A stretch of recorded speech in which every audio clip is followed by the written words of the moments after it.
Avez-vous déjà vécu une expérience qui vous a beaucoup marqué? Une fête d'anniversaire spéciale? La naissance de votre premier enfant? Ou pourquoi pas votre mariage? Je suis certain que tout le monde a une expérience spéciale ou drôle à raconter. Personnellement, il y a une expérience dans ma vie qui m'a beaucoup marqué. J'étais au Bénin, dans la ville de Cotonou, où je faisais un travail d'implantation d'église. Au travers d'une série de rencontres, le Seigneur avait ouvert une porte pour un travail dans un quartier appelé Yagbé. Lors de ces rencontres, je parlais en français et des chrétiens traduisaient mes paroles dans une seconde langue. Lors d'une réunion, nous avons parlé en 4 langues différentes. Puisque mes traducteurs étaient de jeunes chrétiens, j'ai dû prier à un moment donné, Seigneur, fais que la traduction soit juste jusqu'au bout de la chaîne. Je parlais en français, un chrétien traduisait dans une deuxième langue, puis un second traducteur traduisait les paroles du premier dans une troisième langue. À un moment donné, l'un des non-chrétiens présents, qui ne parlait pas français, s'est mis à traduire dans une quatrième langue. Comprenez-vous pourquoi j'ai prié? Seigneur, fais que la traduction soit juste jusqu'au bout de la chaîne. En 8 mois, nous avons amené 24 adultes et jeunes à la foi en Jésus. Parmi ces 24 personnes, il y avait une prêtresse de divination qui avait en elle un démon. Une prêtresse de voodoo qui avait elle aussi un démon. Une jeune femme dont la mère était sorcière. Et une autre jeune dont les 2 tantes étaient sorcières. Ces 2 tantes se servaient des puissances des ténèbres afin de transformer leur nièce en sorcière. Mais la toute-puissance du Seigneur Jésus a détruit leurs efforts et cette jeune a donné sa vie à Jésus. Maintenant, je vais vous raconter l'expérience inoubliable qu'a vécue un jeune chrétien canadien nommé Jean. En complément de sa formation théologique, Jean avait voulu apprendre à implanter une église dans un milieu où les puissances spirituelles mauvaises étaient à l'œuvre. Pour cela, il avait pris contact avec la mission SIM, et de fil en aiguille, on lui a proposé de faire son stage avec moi. Peu de temps après le début de son stage, j'ai organisé une rencontre spéciale avec les chrétiens de Yagbé pour qu'ils lui racontent leur ancienne vie et ce qui a changé depuis qu'ils se sont mis à suivre Jésus. Pour comprendre ce qu'a vécu Jean, il faut que je vous présente le quartier. À ses débuts, Yagbé était un petit hameau construit autour d'un marais. Pour y entrer, on devait quitter la route goudronnée pour aller sur des petits chemins en terre battue. Après avoir garé notre petit camion sur un endroit sec, il fallait continuer à pied pendant une bonne centaine de mètres, puis traverser le marais. Selon les saisons, l'eau du marais ne montait pas plus haut que les mollets, mais en cas de pluie, elle pouvait atteindre les genoux, voire plus haut. Nos réunions se faisaient la nuit, lorsque les gens étaient disponibles. Nous nous réunissions autour du feu ou des lampes, car il n'y avait pas d'électricité dans le quartier. Cette réunion spécialement organisée pour Jean fut un temps béni. Les uns racontaient leur passé idolâtre et comment le Seigneur s'est révélé à eux. Les autres parlaient de leurs pratiques magiques et comment le Seigneur les a délivrés de tout mal, y compris de la présence de démons. La rencontre a duré plus de 3 heures, en partie parce qu'il fallait tout traduire, mais aussi parce qu'il y avait tellement de témoignages incroyables à raconter. Du coup, l'heure était bien avancée lorsque nous sommes repartis. Notre chemin était éclairé à la fois par la lune et nos 2 petites lampes torches. Jean et moi sommes arrivés à notre camion sans trop de problèmes. Nous nous y sommes installés et j'ai mis le contact. Nous n'avons pu rouler que 2 mètres avant que le camion ne s'embourbe. Pour nous sortir de là, Nous avions besoin de bras pour soulever le camion hors de la boue. J'ai donc envoyé Jean chercher de l'aide auprès des chrétiens pendant que je cherchais plus d'aide sur place. Voyant un petit garçon qui est venu voir ce qui nous arrivait, je lui ai demandé d'aller chercher de l'aide. Il est revenu avec quelques hommes en même temps que Jean et les chrétiens. Tous ensemble, nous avons soulevé le camion et l'avons posé sur la terre sèche. Heureusement, c'était un camion léger et non pas un gros 4x4. Puis nous sommes rentrés sans aucun autre problème. Une fois à la maison, Jean m'a dit à quel point il avait eu peur en allant seul chercher l'aide des chrétiens. Sur tout le chemin, dans le noir profond de la nuit, il se rappelait tout ce qu'il venait d'entendre. Il se rappelait surtout que les deux groupes de sorciers dans le quartier se réunissaient à partir de minuit. Et à votre avis, quelle heure était-il quand je l'ai envoyé chercher de l'aide? 10 minutes après minuit. La réunion des sorcières avait déjà commencé. Je n'ai pas du tout pensé à ça, moi, mais lui ici. Pour Jean, c'était son tout premier contact avec le monde des puissances du mal et il en a eu peur. Pour être honnête, j'ai commis une erreur. C'était trop tôt dans son stage pour ce type de rencontre, car il avait des choses à apprendre. Cette histoire a eu lieu au Bénin en 1989. Mais savez-vous aujourd'hui qu'il est possible pour les chrétiens de réagir au monde spirituel de la même façon que Jean, mon stagiaire? Juste en présentant certains enseignements que je fais sur le sujet de combat spirituel, il m'est déjà arrivé d'entendre des chrétiens dire « J'ai peur donc je ne veux rien savoir » ou encore « Je me préfère me comporter comme si tout cela n'existait pas ». Dans une église, confrontée à une manifestation démoniaque, les chrétiens ont dit « Nous ne savons pas quoi faire, téléphonons donc à Richard ». Ne croyez pas que cette dernière phrase soit une blague. Et pourquoi me téléphoner? Comme me l'a dit après un membre de l'église, c'était pour me refiler la patate chaude. Bon, il a dit sur le ton de la rigolade, mais c'est en réalité ce qu'il faisait. Cette histoire où des chrétiens ont préféré laisser une autre personne intervenir à leur place me fait penser à un événement qui a eu lieu aux États-Unis en 2020. Sur une route très fréquentée, une voiture accidentée a pris feu. Son conducteur s'est trouvé bloqué à l'intérieur. Un passant a arrêté sa voiture et a essayé d'extraire le conducteur de l'habitacle. À n'importe quel moment, la voiture risquait d'être complètement enveloppée par les flammes. Ce qui est incroyable, c'est que la photo qui accompagnait l'article montrait qu'une dizaine d'hommes, tous dans la force de l'âge, se tenaient à 2 ou 3 mètres de la voiture en train de filmer le sauvetage en cours avec leur smartphone. Au lieu de s'approcher des flammes pour sauver la personne, ils ont préféré rester observateurs.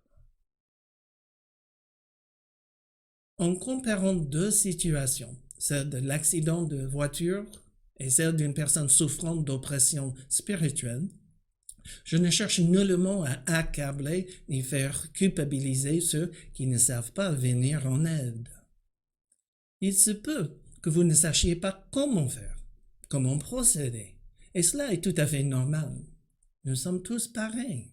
Moi aussi j'ai dû apprendre, comme le devaient eux aussi ceux qui m'ont appris à faire. Je peux vous rassurer que le fait de venir en aide à une personne subissant une attaque ou une oppression spirituelle ne vous demande pas de mettre votre vie en danger.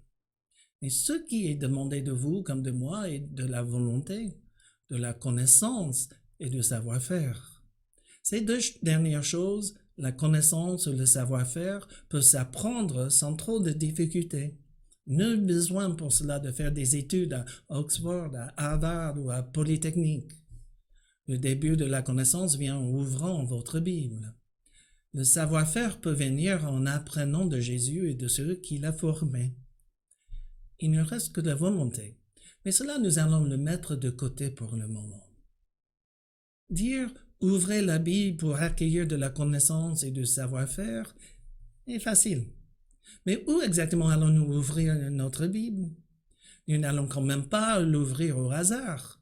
En faisant cela, nous risquerions d'avoir quelques surprises.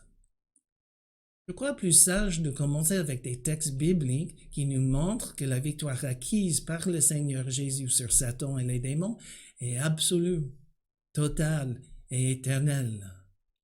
Plusieurs textes du Nouveau Testament enseignent que tous nos ennemis, qu'ils soient le diable, des démons ou des forces spirituelles mauvaises, ont été vaincus par la mort et la résurrection du Seigneur Jésus. Comme première chose à apprendre, c'est un grand début. À cette connaissance grandissante, il serait bien d'ajouter une bonne dose de confiance. Avec une confiance inébranlable en Jésus pour faire face à l'ennemi, nous pourrons proclamer avec le roi David « Mes pas sont fermes dans tes sentiers, mes pieds ne trébuchent pas ». La fermeté viendra compléter la connaissance et la confiance. Face à une œuvre de l'ennemi, nous n'aurons pas peur, sachant que nous sommes équipés, armés pour le vaincre. Étant les disciples de Jésus, nous avons le droit d'exercer sa force et son autorité contre les œuvres des forces du mal. Nous nous trouverons dans la même position que celle du roi David lorsqu'il s'est exclamé « Tu me donnes de la force pour le combat, tu fais plier sous moi mes adversaires. » Le fait d'apprendre l'étendue de l'autorité de Jésus, de dépendre de lui et de son autorité, et de compter dessus nous mettra en sécurité. Non pas une sécurité relative en nous passant bien loin de l'action, mais une sécurité réelle qui nous accompagne sur le champ d'action. Voilà ce qu'il y en est pour la connaissance. Qu'en est-il alors pour le troisième des trois éléments que j'ai mentionnés, c'est-à-dire le savoir-faire? Le savoir-faire, comme dans d'autres domaines de la vie, c'est un apprentissage acquis sur le terrain, sur un lieu d'exercice. Vous savez, même les tout premiers disciples du Seigneur Jésus avaient besoin d'apprendre ces choses-là. Tous ceux qui ont suivi Jésus sur les routes d'Israël, les 12 premiers hommes qu'il a choisis, puis des centaines et des milliers d'autres hommes et femmes, ont dû apprendre à quel point le Seigneur Jésus était plus fort que les forces du mal. D'après certains récits des évangiles, leur apprentissage n'était pas du tout facile. Comme la nuit où le bateau des disciples était pris dans une forte tempête. Malgré la présence de Jésus à leur côté, les disciples croyaient qu'ils allaient périr. Ou encore, la fois où plusieurs disciples ont essayé de chasser un démon du corps d'un garçon. Ce démon saisissait de temps à autre le corps du garçon pour le jeter dans l'eau ou dans le feu pour le tuer. Après leur échec, Jésus leur a dit que cette espèce de démon ne peut sortir que par la prière. Ce jour-là, à l'école de Jésus, les disciples ont appris une leçon importante, et de plus, du savoir-faire.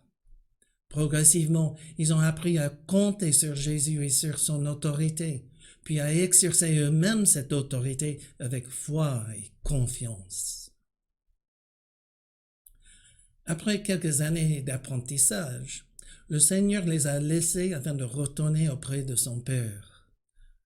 Par la suite, et d'une manière tout à fait normale, ceux qui l'avaient suivi sur les routes d'Israël ont enseigné aux tout nouveaux croyants cette même victoire, cette même autorité sur les puissances et êtres spirituels mauvais, et ce même savoir-faire. Un exemple de cette transmission de connaissances se trouve dans l'épître aux Colossiens où l'apôtre Paul écrit qu'à la croix, le Seigneur Jésus a dépouillé les dominations et les autorités et les a données publiquement en spectacle en triomphant d'elles par la croix. Les dominations et les autorités mentionnées par l'apôtre n'étaient pas des autorités civiles comme des gouverneurs ou des maires. Non, Paul parlait plutôt d'êtres spirituels puissants vaincus par Jésus. Je ne veux pas trop m'attarder sur ces paroles de l'apôtre Paul, car d'autres leçons encore nous attendent. Pour les découvrir, je vais retourner en arrière jusqu'à un événement particulier dans la vie de 70 disciples de Jésus. Envoyés par leur maître, ils allaient parcourir deux par deux les routes d'Israël. La mission qu'il leur a confiée était d'annoncer la venue du royaume de Dieu et de guérir des malades. Leur envoi et ce qui leur est advenu nous est raconté au chapitre 10 de l'Évangile de Luc. Avant de nous lancer sur les routes avec ses disciples, il est nécessaire de régler un petit problème textuel concernant le nombre exact des disciples envoyés par Jésus. Au verset 1 et 17, certains manuscrits anciens contiennent le nombre 70, tandis que d'autres ont le nombre 72. Quant aux versions modernes, il n'y a pas d'unanimité. Les éditeurs de la Bible Semeur, ainsi que ceux de la Nouvelle Bible seconde, ont fait le choix de 72, tout en ajoutant une note précisant que certains manuscrits utilisent le nombre 70. Par contre, les éditeurs de la seconde 21 ont choisi d'utiliser le nombre 70. Il se peut qu'il s'agisse tout simplement d'une erreur d'un copiste qui, en faisant une copie du texte, s'est trompé du nombre. Puis plus tard, à leur tour, d'autres copistes ont gardé le nombre 72. C'est comme cela que les évangiles et les épîtres sont arrivés jusqu'à nous aujourd'hui. D'abord, les manuscrits originaux ont été copiés, puis envoyés un peu partout. Plus tard, ces copies ont été recopiées. Cependant, quelle que soit l'origine de la différence, c'est une erreur sans grande importance qui ne remet absolument pas en question l'authenticité du texte. Qu'il soit 70 ou 72 ne changera rien à ce que nous avons à apprendre de leur expérience. Maintenant, lançons-nous à la découverte des 70 disciples dans Luc chapitre 10, les versets 1 à 12, puis les versets 17 à 20. Après cela, le Seigneur désigna encore 70 autres disciples et les envoya devant lui deux par deux dans toutes les villes et dans tous les endroits où lui-même devait aller. Il leur dit, « La moisson est grande, mais il y a peu d'ouvriers. Priez donc le maître de la moisson d'envoyer des ouvriers dans sa moisson. Allez-y, je vous envoie comme des agneaux au milieu des loups. Ne prenez ni bourse, ni sac, ni sandales, et ne saluez personne en chemin. Dans toute maison où vous entrerez, dites d'abord que la paix soit sur cette maison. Et s'il se trouve là un homme de paix, votre paix reposera sur lui. Sinon, elle reviendra sur vous. Restez dans cette maison, mangez et buvez ce qu'on vous donnera, car l'ouvrier mérite son salaire. N'allez pas de maison en maison. Dans toute ville où vous entrerez et on vous accueillera, mangez ce que l'on vous offrira. Guérissez les malades qui s'y trouveront et dites-leur, le royaume de Dieu s'est approché de vous. Mais dans toute ville où vous rentrerez et où l'on ne vous accueillera pas, allez dans les rues et dites, ne secouons contre vous même la poussière de votre ville qui s'est attachée à nos pieds. Sachez cependant que le royaume de Dieu s'est approché. Je vous dis que ce jour-là, Sodome sera traité moins sévèrement que cette ville-là. Les 70 revinrent tous joyeux et dirent, « Seigneur, même les démons nous sont soumis en ton nom. » Jésus leur dit, je regardais Satan tomber du ciel comme un éclair. Voici, je vous ai donné le pouvoir de marcher sur les serpents et les scorpions et sur toute la puissance de l'ennemi, et rien ne pourra vous nuire. Cependant, ne vous réjouissez pas de ce que les esprits vous ont soumis, mais réjouissez-vous de ce que vos noms sont inscrits dans le ciel. Alors, que savons-nous de ces 70 personnes que Jésus a envoyées? Luc nous dit combien ils étaient, et leurs propres paroles montrent qu'ils ont vécu une expérience inoubliable. À part cela, nous n'en savons rien de plus, ni leur nom, ni leur âge, ni leur sexe. Ils étaient sans doute des gens comme nous aujourd'hui. Certains travaillaient, quelques-uns devaient être parents ou grands-parents. Il y avait certainement de jeunes adultes parmi eux. Il y avait sans doute une grande diversité entre eux. Ce qu'ils avaient tous en commun était d'être disciples de Jésus. Les chrétiens utilisent souvent le mot « disciple ». Et une chose que j'ai souvent remarqué, et vous l'avez peut-être remarqué vous aussi, est que l'on utilise le mot sans jamais, ou presque, le définir. C'est comme si par la force des choses son sens deviendrait évident pour tous. Cela présume qu'une idée ou un principe n'a pas besoin d'explication pour être clair ou compris. Cependant, on sait bien que l'on peut entendre quelque chose sans le comprendre. Je crois que l'explication la plus simple de ce qu'est un disciple est une personne qui suit une autre, tel l'élève qui suit l'enseignement d'un maître. J'ai envie d'en savoir plus sur ce que fait un disciple de Jésus. J'espère que vous aussi, vous avez envie de le découvrir. Faisons donc une petite étude. Une phrase que j'ai souvent entendue est « Le disciple fait de l'évangélisation ». Surtout que c'est bien et important de parler de la foi en Jésus à ceux qui ne croient pas en lui. Mais n'est-il pas vrai qu'avant d'arriver là, il faudrait d'abord que nous croyions en lui?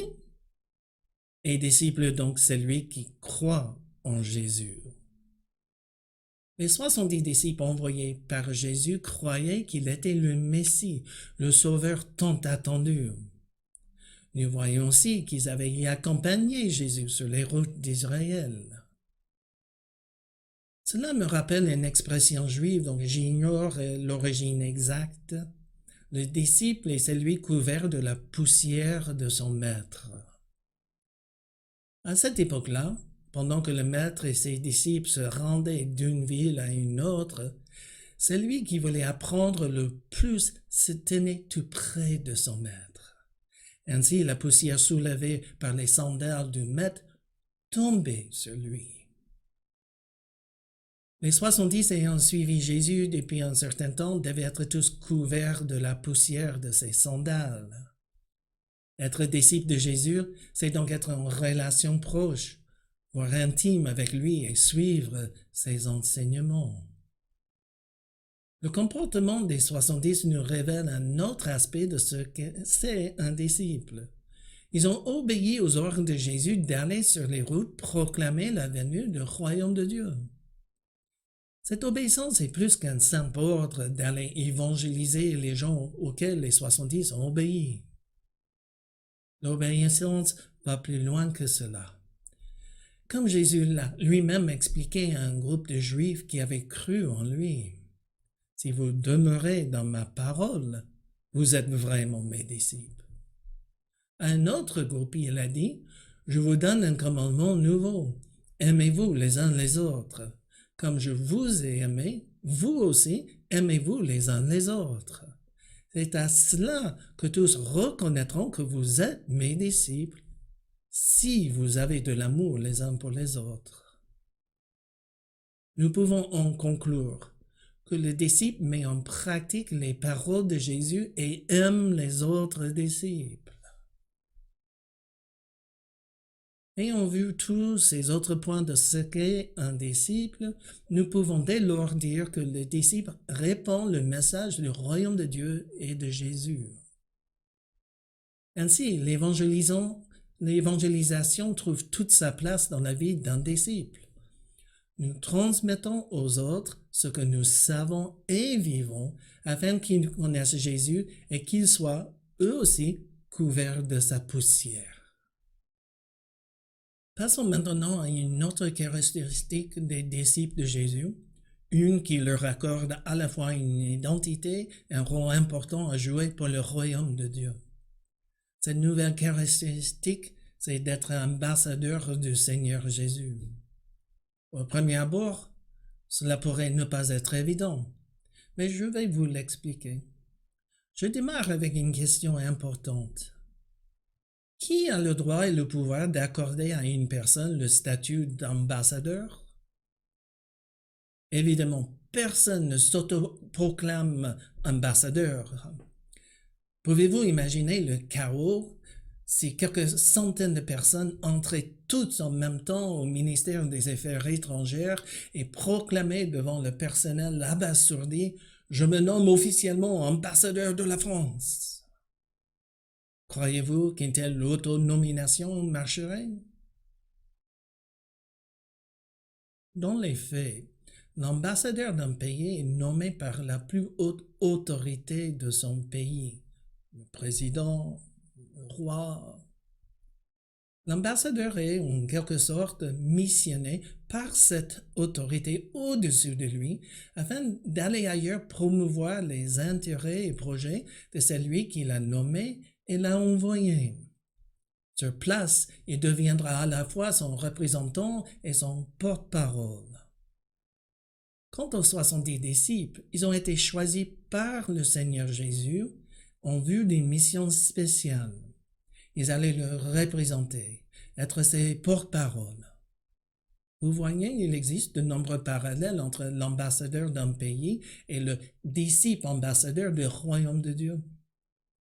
Pourtant, une chose démarque le disciple ambassadeur de l'autre type d'ambassadeur.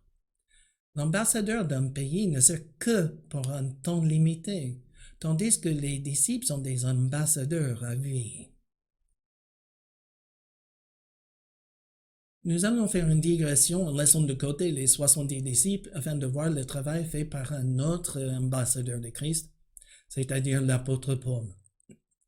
Alors que Paul faisait de l'évangélisation dans les environs de la ville d'Éphèse, Dieu s'est servi de lui pour guérir des malades et pour chasser des démons d'une manière plutôt spectaculaire. Un jour, ayant appris ce que faisait l'apôtre, 7 frères juifs, tous exorcistes, ont décidé de faire pareil.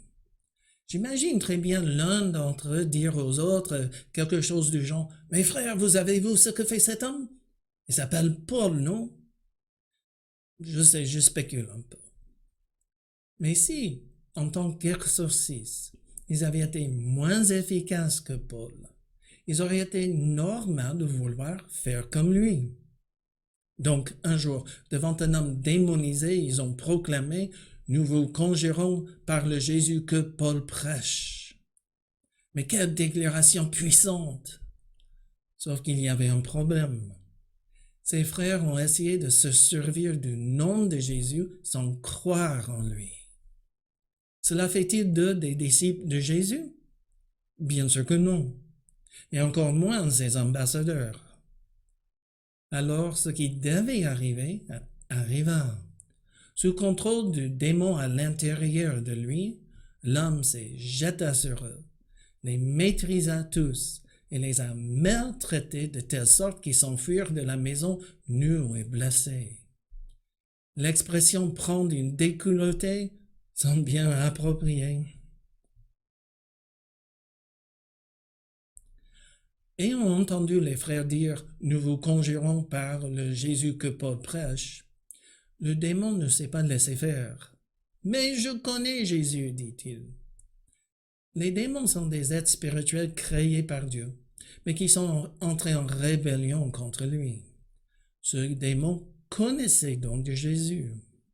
De ce fait, il savait qu'il devait se soumettre à l'autorité du Fils de Dieu. D'après le texte en grec, quand le démon dit « et je sais qui est Paul », le verbe qu'il utilise pour expliquer à quel point il connaît Paul n'est pas celui qu'il vient d'utiliser à l'égard de Jésus.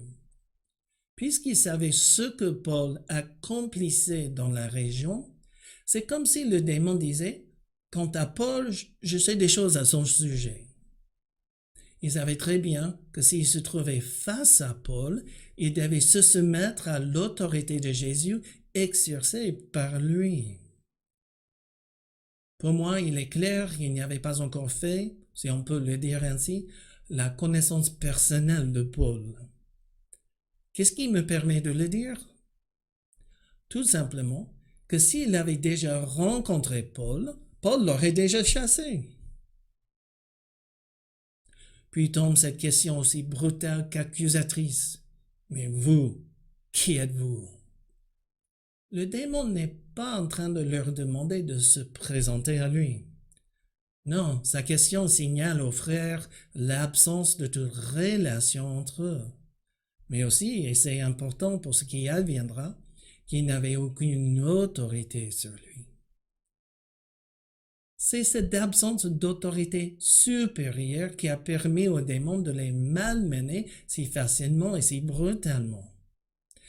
Cet épisode révèle que les démons savent différencier ceux qui sont ambassadeurs de Christ de ceux qui ne le sont pas. La seconde histoire que je vais étudier avec vous se passe dans la ville de Philippe. Paul et ses compagnons y sont en train de faire de l'évangélisation. Quelque temps après avoir commencé à annoncer la bonne nouvelle de Jésus, une jeune esclave qui avait un démon s'est mise à les suivre. Si vous ne connaissez pas l'histoire, soyez attentifs à ce qui va arriver. Alors nous nous rendions au lieu de prière. Une jeune esclave qui avait un esprit de divination est venue à notre rencontre. Elle s'est mise à nous suivre, Paul et nous, en criant « Ces hommes sont les serviteurs de Dieu très haut et ils nous annoncent le chemin de salut. » Elle a fait cela pendant plusieurs jours.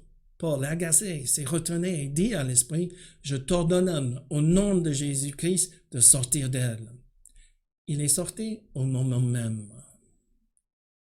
Le démon ne s'est pas soumis à l'homme Paul, mais bien à Paul le disciple et ambassadeur de Jésus. Le démon a dû se soumettre à l'autorité de Jésus que Paul, le représentant de Christ, a exercé sur lui. Il y a là une leçon pour nous aujourd'hui. Lorsqu'un disciple s'appuie sur l'autorité de Jésus sur tous les êtres spirituels, l'ennemi doit s'y soumettre. C'est cette même leçon que les 70 allaient apprendre sur les routes d'Israël. Sur les routes et dans les villes, les 70 envoyés ont été confrontés à autre chose que des gens ouverts ou fermés à leur message ou à des malades. Ils ont été confrontés à des démons.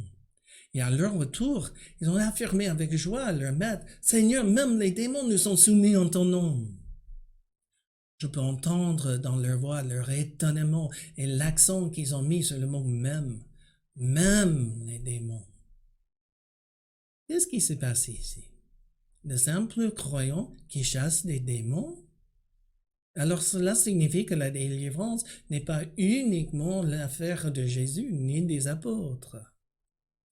En vérité, les disciples ont été témoins d'un événement spirituel qui s'est manifesté dans la vie de tous ceux vers qui ils sont allés. À ce moment-là, bien avant la mort de Jésus sur la croix, le règne de Satan dans la vie des êtres humains était en train d'être renversé. La présence du Messie, la proclamation de la bonne nouvelle et l'exercice d'une autorité souveraine faisaient en sorte que les démons perdaient leur domination. Depuis la croix et la résurrection de Jésus, la bataille leur est encore plus défavorable, puisque l'autorité de Jésus est supérieure à celle satanique à laquelle les démons obéissaient. La venue du royaume de Dieu renverse le règne de Satan dans la vie des gens. Niché au sein de cet échange entre Jésus et ses disciples se trouve quelque chose qui mérite toute notre attention.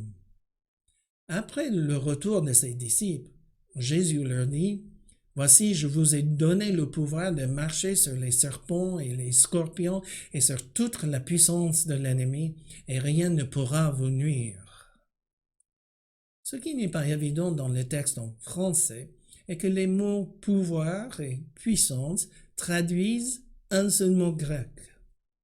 Une étude de ce mot grec montrera que ce mot a, en fait, plusieurs sens, et 3 d'entre eux sont très importants pour nous. Le premier sens du mot grec est le droit ou l'autorité d'agir d'une certaine manière ou de faire une certaine chose.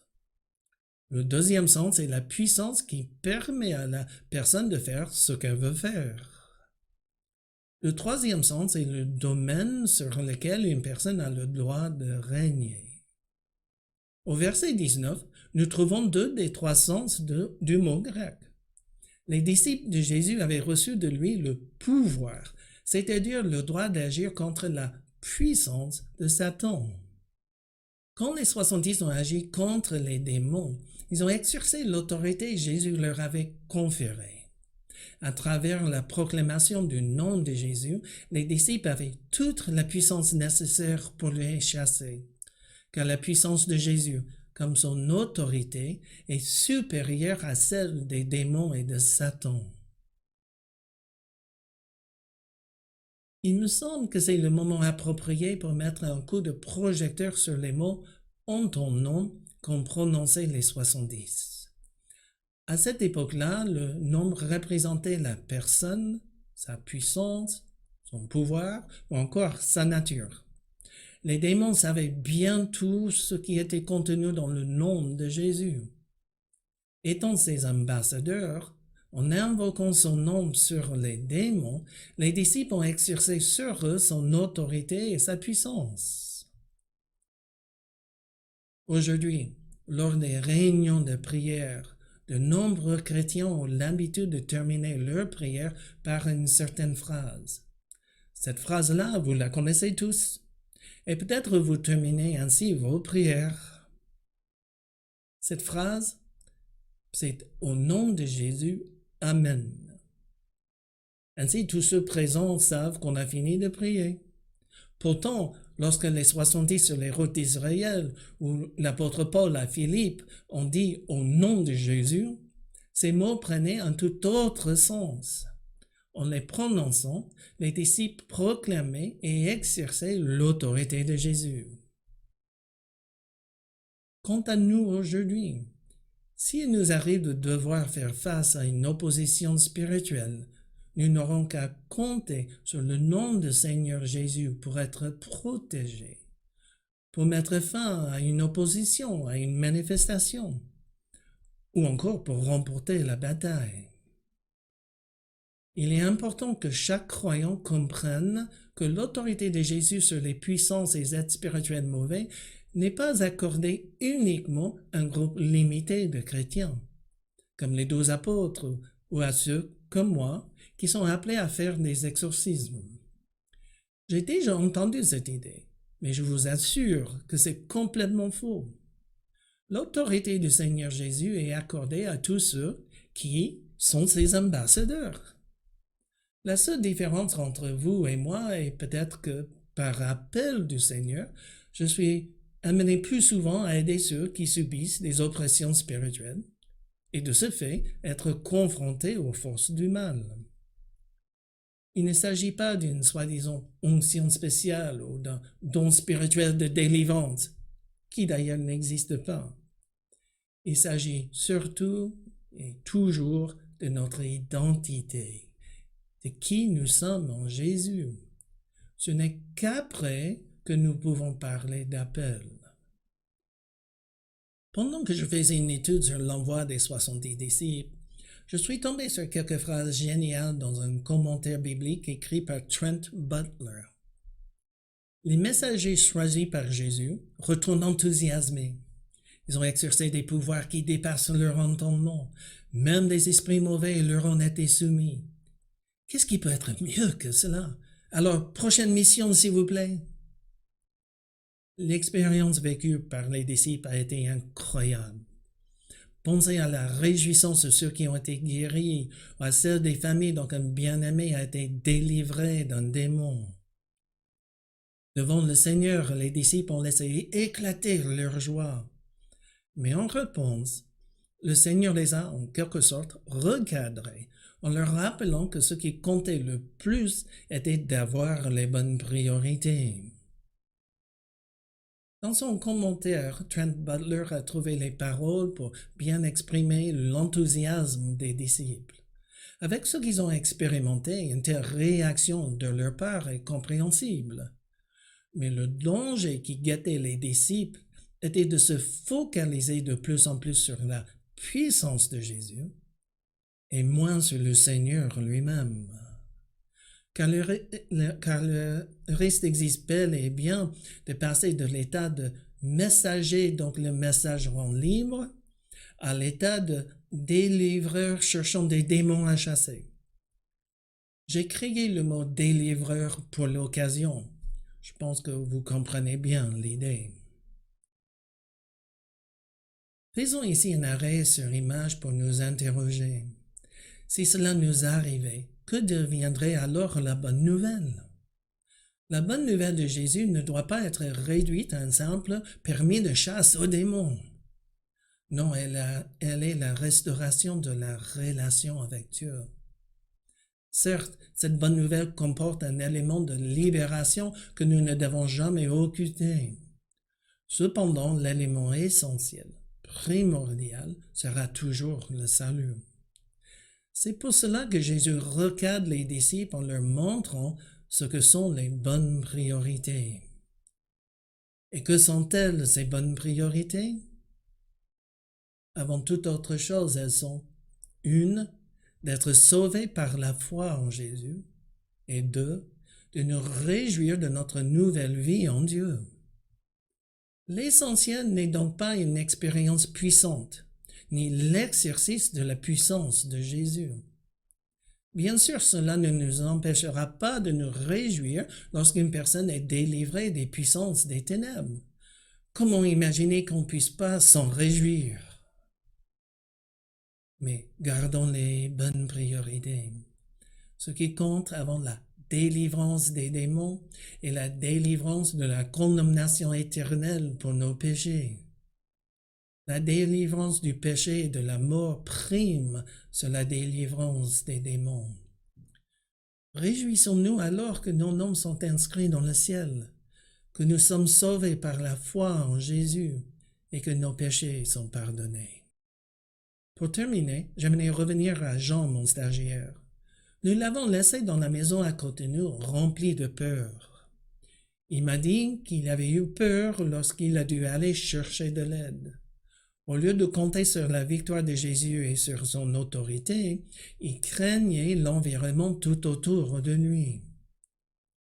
Bon, je propose que nous lui fassions grâce, car après tout, c'était sa toute première expérience dans un tel milieu. Son stage a commencé avec une expérience qu'il n'oubliera jamais. Finalement, du bon en est sorti. Et vous, quel que soit l'environnement dans lequel vous vivez, quelles que soient les puissances qui vous entourent, vous pouvez avoir la victoire sur tout cela par le nom de Jésus. Mais je ne peux pas terminer sans attirer votre attention sur une dernière chose. Êtes-vous comme les 70 ou êtes-vous plutôt comme les 7 frères, c'est-à-dire pas encore disciples de Jésus? Si vous êtes comme les 7 frères, venez à Jésus. Acceptez sa mort à la croix pour que vos péchés soient pardonnés. Puis soumettez-vous à lui. Ensuite, venez et suivez-le afin d'être couverts de la poussière de ses sandales et entrez dans la joie.